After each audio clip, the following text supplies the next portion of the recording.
This is Franchise Today, brought to you by FRM Solutions, providers of the best-in-class software solutions for franchise relationship management. Franchise Today is your destination for weekly information, conversations, and interviews with accomplished industry leaders, all of whom share best practices for sustainable growth and sensible franchising. Here now, your host, Stan Friedman, to kick off this week's podcast. I'm Stan Friedman, and this is Franchise Today. Well, we are back this week with part 2 of my conversation with John Rotche. Every now and then, I happen upon a franchise biography that's so compelling that a single episode of Franchise Today just can't do it justice. Such is the case with John Rotche. Last week, we wrapped up approaching the title boxing chapter of John's storied career, and we'll pick back up there today. But first, a couple of reflections on some of what John shared with us last week. John quipped in wonderment about how he, athlete guy turned entrepreneur, managed to have the good fortune to be taken under the wings of not one, but 2 IFA Entrepreneurs of the Year, Domino CEO Tom Monaghan and Service Brands International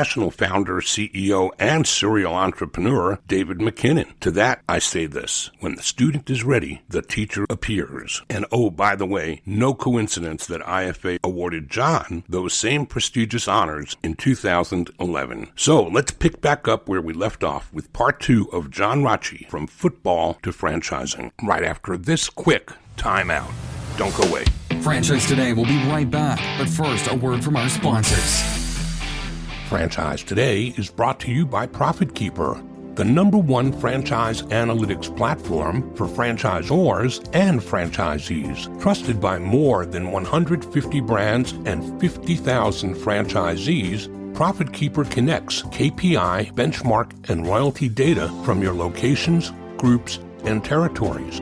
With Profit Keeper, you see stats in real time, presented simply and graphically. This makes it easy to identify actionable information for franchisees to help them drive profitability and brand growth at the unit level.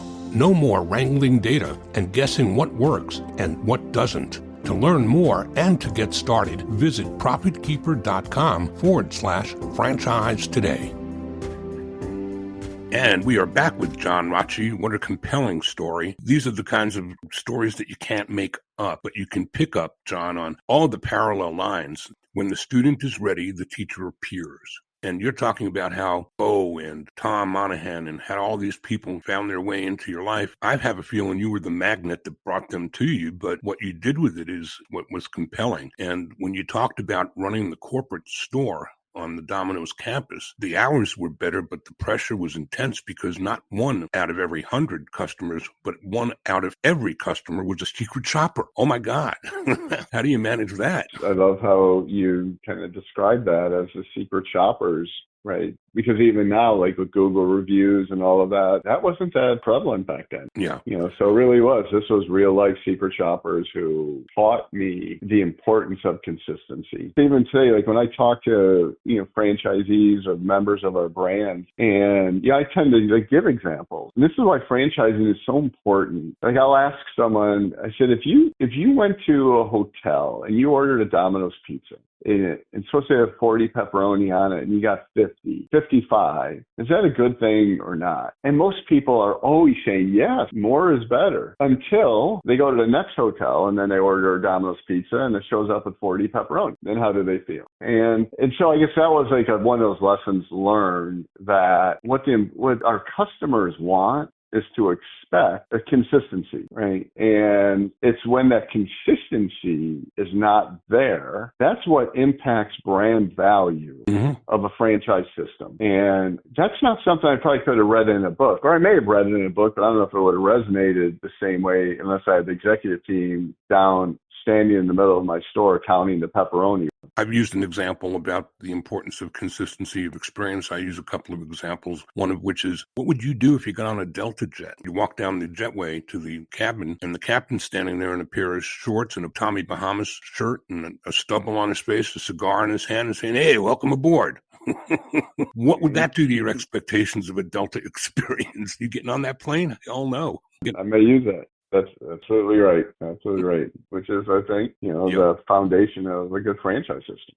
So let's pick it up from there. We're past hoods. How did hoods turn into title boxing? What did that look like? Yeah, what happened there is I had an opportunity. So Belfour, I'm so grateful to Belfour. Sheldon Yellen, the CEO, they've acquired a lot of companies, and the founders, they stay with them. And my challenge was, I guess had some deep-rooted, this fabric of being an entrepreneur, almost to a fault. And Belfour was so focused, they wanted to continue to grow their business in more home services at the time. And I started to kind of get the itch for different businesses outside of just home services, because I always found them fascinating. Well, what ended up happening for me, as you had mentioned before we went to break, and I don't say this out of ego, I say it to pay tribute to Tom and David McKinnon, I was honored with the same award as my mentors. So I then went to the IFA and I said, all right, when you look at the stat of how many brands don't make it to over that 100 threshold, yet how did phys ed guy, donut guy, pizza guy, duck cleaning guy, hood cleaning guy, how did I do it? How did my team and I do it? Not once, but twice. Not getting the top 5%, arguably, but maybe the top 1%.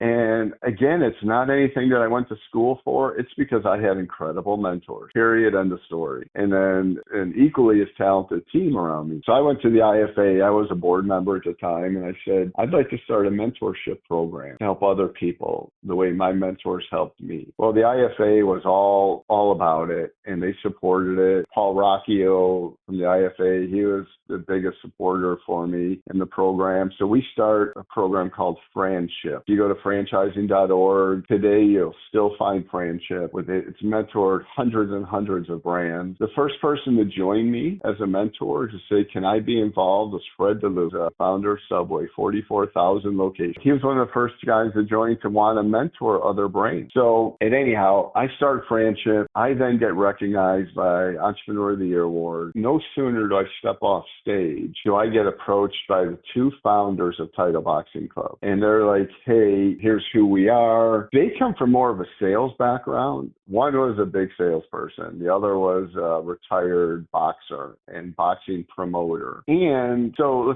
let's face it, they were really good at selling. And I don't say that in a negative way. They were just gifted at sales. So much so that Title Boxing Club had already awarded over 200 locations in its first year, but they had no franchise experience. And Tom Lyons, who was a co-founder, may he rest in peace, sadly passed away a year ago, very dear friend and partner of mine. Tom had the insight to say, this is not about just selling franchise. I mean, these are franchisees who rolled in their 401k to buy a business. We have got to make sure that this thing is a sustainable business. That we have got to make sure, because again, a lot of people, they don't know what the picture on the puzzle box looks like. And these folks didn't. And so they approached me. I said, would you be willing to take over this company? Well, they were based in Kansas City. And I said, well, I'm not moving to Kansas City. No disrespect there, but I have young kids. They're like, no, run it out of Ann Arbor. Well, I thought about it, talked to my wife, and I made the decision to do that. And it was hard because Belfour was so good to me. And I'm so grateful to Belfour. I still talk to the leadership team there. I'm so proud of what Belfour Franchise Group has turned into. Now they are a best-in-class franchisor. And so knowing that I got to be there from the beginning is really meaningful to me. But then I took the opportunity to join Title Boxing Club. And Title, it was a boutique group fitness concept. There was no fighting. It was all just hour-long group fitness class. And we took a really interesting approach there. We actually partnered with the brand Title. So the two largest are Title Boxing and Everlast. So we used the brand Title. And we grew this business. We did it the right way. In 2017, Inc. magazine recognized us as the fastest growing franchise in America. And this was it was just a wonderful time to be with this business. And while I was there working with you, Stan, and we spearheaded PAFI, Professional Athletes and Franchise Initiative. And then I was given a keynote address at Michigan's Business School, Ross, for PAFI. And there were 300 football players there, and sitting front and center was Drew Brees. Drew came up to me after I spoke, and he asked me if I'd be willing to mentor him because he had just bought a handful of Jimmy John's, like 16 or so Jimmy John's. And, Drew is such a student of whatever game he's playing. And so he asked me to mentor him. And I was taken back, really humbled. I thought he was talking to the wrong person. I realized he was talking to me. And so I said, yeah, of course, I'd be honored to help you. Well, subsequently, Drew he came in and became my partner in Title Boxing Club. And now he's my partner in Franworth today. And again, we grew Title. And then on New Year's Eve of 2020, right in the belly of the COVID beast, we sold the company. It was a strategic sale to another company in the group boxing space, really a premium brand. And so we transacted that business. And again, we knew that this would be really good for the franchisees because we sold it to a company that was in the same space. And they were a really tech savvy company. So they were able to bring probably more tech experience to our franchisees than I was able to bring. So we felt really good at passing this baton. The next runner was probably a faster, stronger runner. And so it was the right move to make for our franchisees. So Franworth was born out of an idea that was mostly yours, all yours. What did it look like? Yeah. So what ended up happening, this was funny, when I agreed to take Title Boxing Club, bring it to Ann Arbor, we got a small little 800 square foot location, downtown Ann Arbor on Main Street above Elmo's T-shirt shop. And I'm running it with like 3 people, at least out of that office. And we had many more great folks on our team out of Kansas City. But the Ann Arbor group, these were folks who were with me for years. One of the persons, Kristen Roy, was my assistant back at Domino's when I was in my 20s. Well, there was a building across the street, and it's the most iconic building in the city. Corner of Main and Liberty, that is a crown jewel of Ann Arbor. And it became available. Downstairs was going to be just retail, and it was either the second floor, and it was very expensive, or do I acquire the third floor? And I couldn't make up my mind. And my goodness, I love them both. And now again, we had no business going into this space. We only had Title, but I had talked to my partners at Title, and I said, you know what? We've built up a pretty good infrastructure, and I think we have bandwidth, and we can help other brands. Very similar to what Service Brands did for me with Duck. And we had an opportunity as one brand needed some infrastructure. So I said, why don't we create this other company? And when I had sold Duck, yes, we had a liquidity event, and I had an opportunity to visit a company in Buckhead that it was called Brightworth. They managed people's capital, and I had an opportunity to go visit it. My wife and I have our first liquidity event. And the way it made me feel was, I said, this is a really amazing place. And the way they treated me as a client. So the seed was planted then. And this, again, the company's name was Brightworth. And, David McKinnon introduced me to them. And so then I said, someday I want to build my own company in franchising, just like Brightworth. Well, that's where Franworth was born, the name. Well, as I'm sitting in my small little place above Elmo's T-shirt shop, this iconic building comes available. I go there. I'm like, I see the second floor, can't make up my mind between that and the third floor. I talk to the person who's selling it, and then who's going to be leasing it. And then he said, which floor do you want? I said, I'll tell you what, I'll take them both. Here's the deal. I want you to build me a rooftop deck to overlook the city. And for 100 years, this has been called the Hutzel Building. I need you to go petition to the city of Ann Arbor and change the name of the building to the Franworth Building. If you can do that, I'll take it. So he comes back, deal. He goes, it's now going to be called the Franworth Building.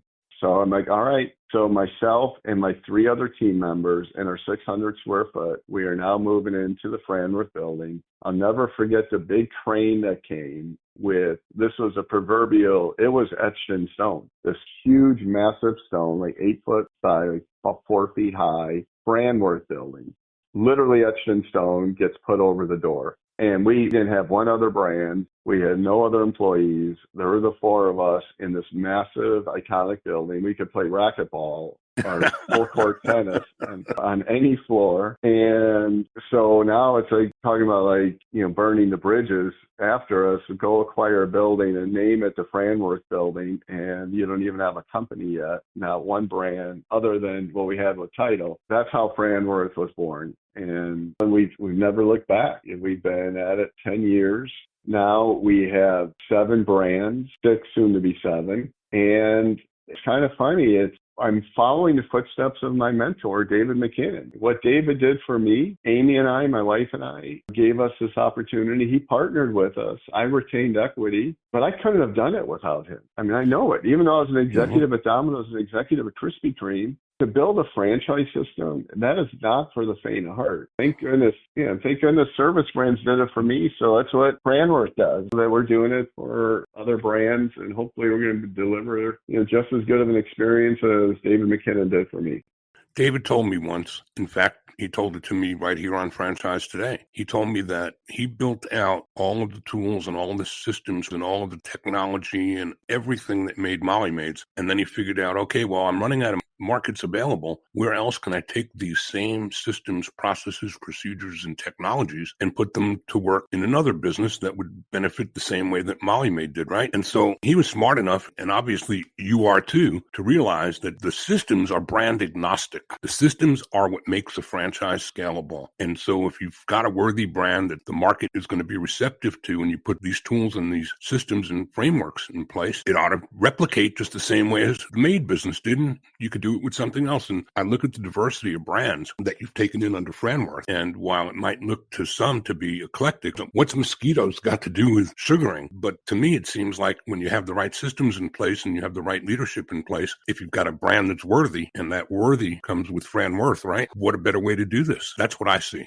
That's exactly right. And I think that was really well put. We are agnostic to any one sector. Franworth, we get about 400 brands a year wanting to be a Franworth brand. And, probably left to my own devices, I probably have 100 brands right now, and I'd be a mile wide and an inch deep. And it's just because I'm an entrepreneur like you. I love businesses. I love founders. I love franchising. I love creating jobs, but I also know that we need more discipline around decision making, right? And so I really do surround myself.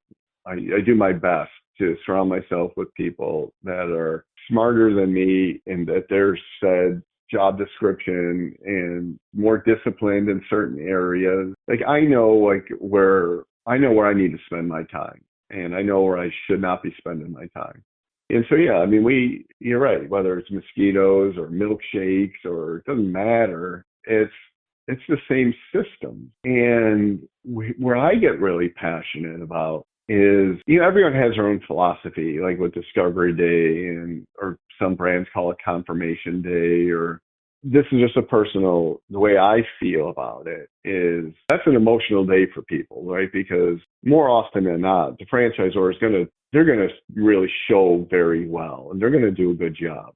We've never allowed someone to make the financial decision on that day. It's nothing wrong with people do, but that's just been our personal thing. Like, don't bring a checkbook, right? We want you to come learn about us. We want to learn about you, right? And then let's go back and let's see, is this something we want to do together? Because I don't believe that every person, and this is obvious, is right for every brand, nor is every brand right for every person. So what we do is we focus on, when I'm looking at a brand, first and foremost, I have to believe in the founder and the leadership team.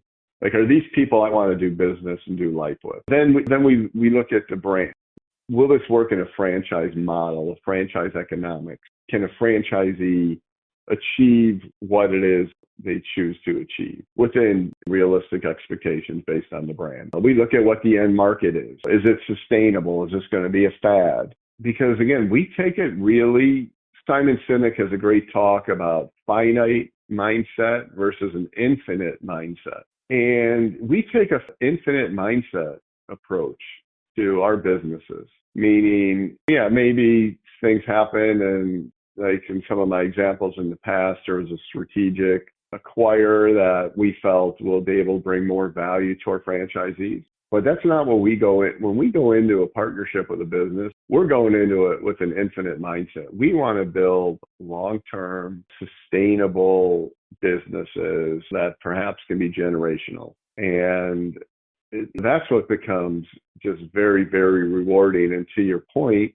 that is where the systems and the technology and the consistency and the ethics and integrity behind every single thing you do, that should be transferable. And not every single thing. If we had brick and mortar versus van-based, some things aren't transferable. But for the most part, in fact, we trademarked a term called meta-franchising years ago. And meta-franchising is really the business of franchising.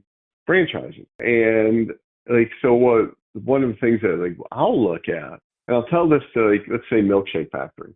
Dana Edwards, the founder, what an amazing person, right? Her and Chris Edwards and her brother and her whole family. And I said, Dana, can you imagine, what if every single one of your franchisees all had different positions? One was named the general manager, one was named the manager, the other is named the president of the store, the other's what if every store had a different name? What if every store named all the different positions within the store differently? What if they all evaluated them differently? Or what they focused on was different? What if they all purchased their products from different places? How do you manage that? How do you scale that? I love the term simplicity is scalable, complexity is not. So what we want to teach our brands, right, is consistency and simplicity, because that's scalable. Well, how do I lead our brands collectively? We try to follow the same thing. We want the same names of the position. It's called the Bridge Resource Group. It's our procurement. It's a whole separate building that we do all purchasing for all the brands. We do pick and pack for all the brands. Why do we do it? To leverage purchasing power, drive economy of scale back to their franchisees. How do we bring our item 7 down? Well, we're not buying signs for one brand. We're buying signs for 4 or 5 brick and mortar brands. The names may change, the colors may change, but the overall sign purchases stay the same. Drive costs down. So what we do at Franworth is we've really just taken just the business of franchising, and I think we've perfected the art of franchising. Right? We know what the pictures on the puzzle box looks like. If you were to ask me, John, how do you make such a killer chocolate dipped strawberry milkshake, right? I probably can't answer that. I'll tell you that it has to do with everything from the real products to the size of the straw, the circumference of the straw, to the chocolate that's been around since 1914 as over 100-year chocolate company. Well, for me to be an expert in chocolate, I won't live long enough to do that. But the same reason is my partners. Why should they believe that they're going to have the same experience, and how do you scale and support a very successful franchise system? They have to lean on me for that. But I don't we don't look at it like, oh, there's Milkshake Factory and there's Franworth. We don't look at it like that. Mm-hmm. We look at it, there's the Milkshake Factory, the Pittsburgh office, and there's Milkshake Factory, the Ann Arbor office. That's how we view it with all of our brands. I mean, we are significant equity holders in all of our brands. So effectively, we are the franchisor.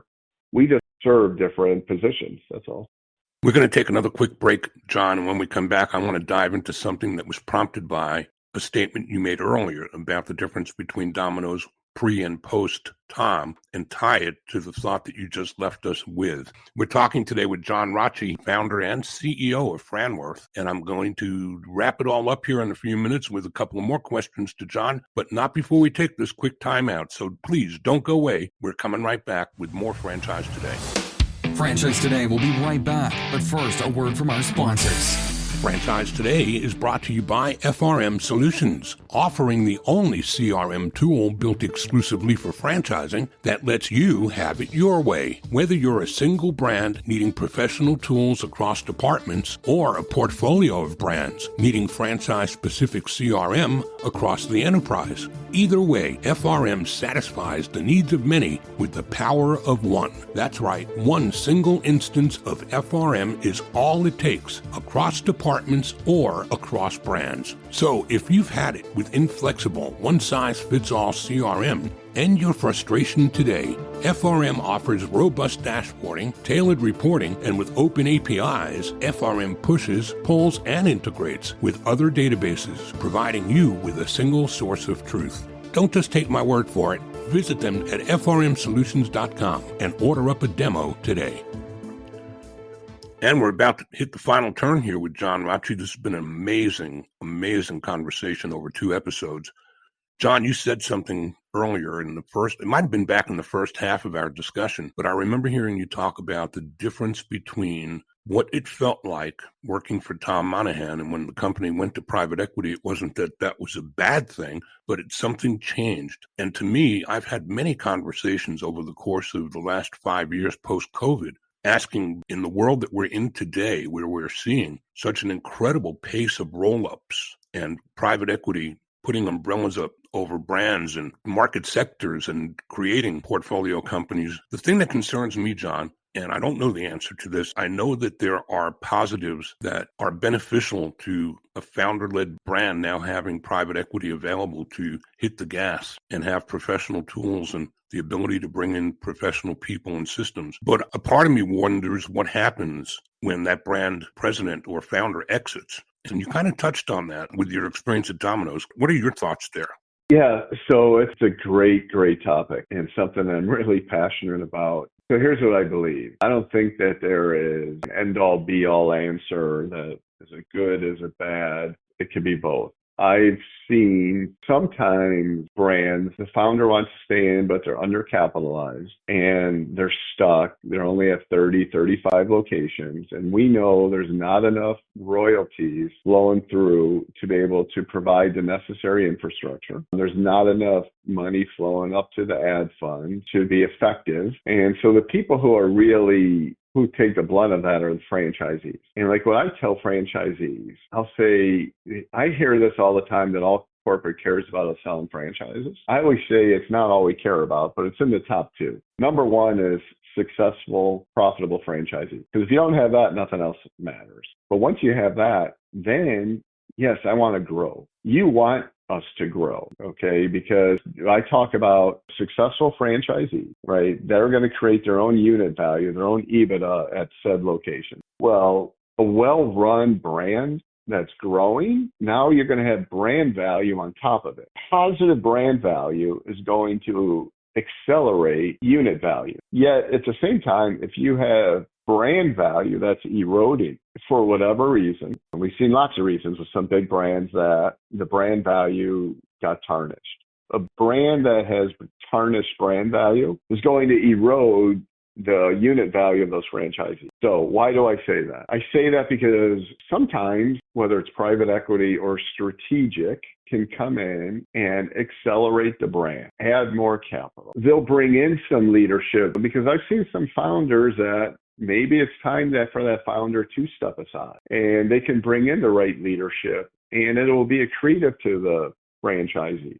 And yeah, in those situations, that's a good thing, right? When we see that happen. I don't know if that's always the case, though. I talked about a finite mindset versus an infinite mindset. My fear is that traditional private equity, that by definition, a finite mindset is they have to deliver said return in said months, basically, right? The game of football is a finite mindset. You're playing 60 minutes. It's the football field is 100 yards long, 53 yards wide. Whoever has more points at the end of the 60 minutes wins. What concerns me, and this is my only caution, I would say, to young brands who are thinking of selling, right, to someone with a finite mindset or someone who's looking to buy a franchise, that they may need to understand what's the goal. Is this a finite mindset or an infinite mindset? Now, I believe this. Companies that build brands with an infinite mindset, even if they end up transacting for whatever reason, right? Like,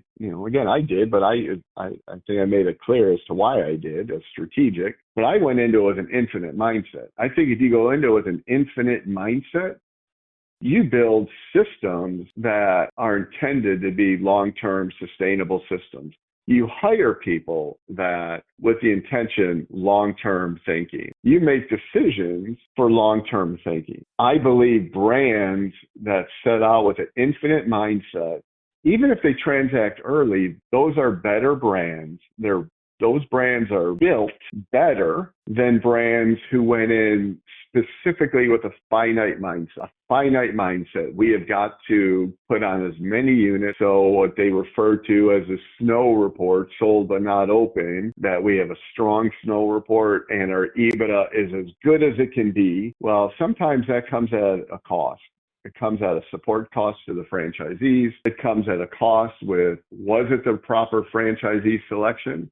An infinite mindset is going to have a different outcome, I believe, a different end product from companies that have a finite mindset. So that said, I just think people have to do their homework. They have to know who's behind the brand.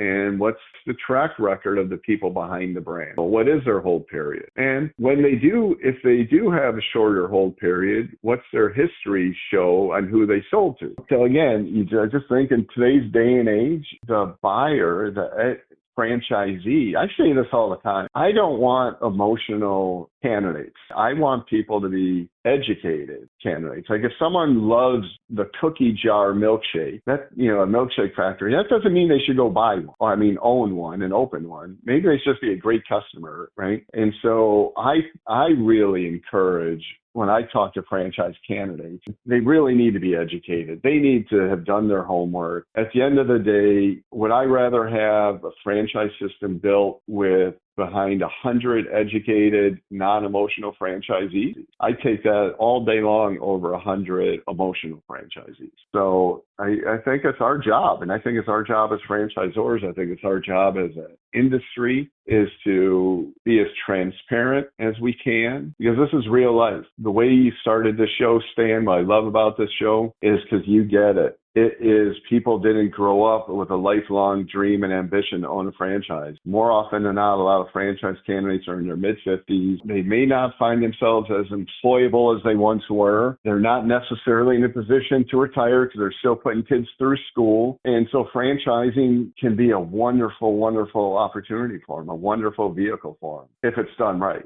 If it's not, then it could end really badly there. And shows like this and people like you and people, like associations like the IFA that really are shedding a light on responsible franchising, but there has to be some onus put on the franchise candidate too to be responsible. I would take exception only to one thing that you said, and not that I disagree with what you said. I just put a different bit of a spin on it, and that is I want emotional people. I want them to be vested in loving the brand and having passion for it. I just don't want them to be there because that's the only thing they bring. I reduce it to this, John. I think that the left and the right side of the brain need to be in sync. And if one side is hot and crazy and ready to go and the other side isn't, it's kind of like going to buy a car. You smell the leather, you took it out for a test drive, but you didn't think about how much more it's going to cost a month and what's the insurance going to look like. You've got to have both sides of the brain in balance, and then you're ready. Yes. Yeah. So first of all, I'm glad you brought, smart distinction. 100%. That is the perfect franchise candidate is the emotional, educated franchise. That they're excited about it and they know why they want to do it. They believe the purpose behind it, but they've done their homework. I guess that's really what I just want people to make sure they have done their homework. Don't just do it again because you like the wings. And when I go back to think about my ducks example, or you've cleaned your ductwork. No, I said no, and that's crazy because I didn't even believe in the business. I just bought it as a passive investment. Well, but then what happened for me? My son went to the ER, and then I realized this very business saved my son's life, saved his life. So what did that do for me as a father? I got so emotionally attached to the business. I believed in the business so much that I resigned from the hottest brand in America, Krispy Kreme, to get in a beat up van and to go get a mechanical contractor's license to learn the business. So I was emotional, which was check that box, but I became educated, check that box.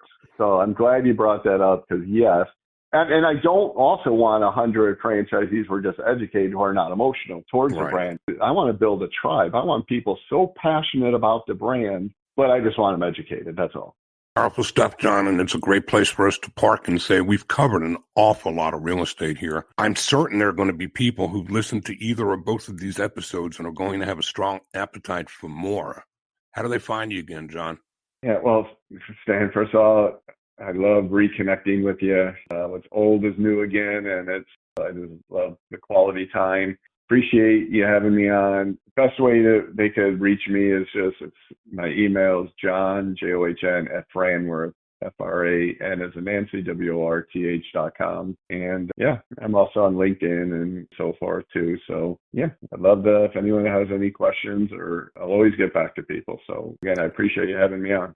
As always, it's a pleasure, John, just having the time to talk with you as though it's one-to-one. I know a lot of people are going to hear this, but to me, it's just been another conversation with Rotche. And to me, there are very few things that I can count on one hand that are better than that. Don't know what they are, but they're equal to that anyway. So I've really, really enjoyed this as much as you have. John Rotche, CEO and founder of Franworth. Thanks again.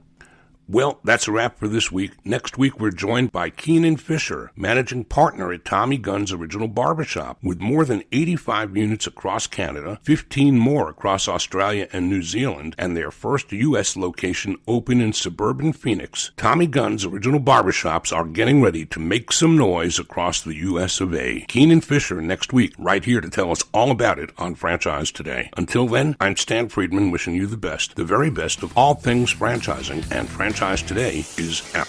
Franchise Today is a production of FRM Solutions, providing best-in-class CRM tools to empower relationships with prospective and existing franchisees. Find them online at frmsolutions.com. Join Stan every Wednesday at noon Eastern for another episode of Franchise Today.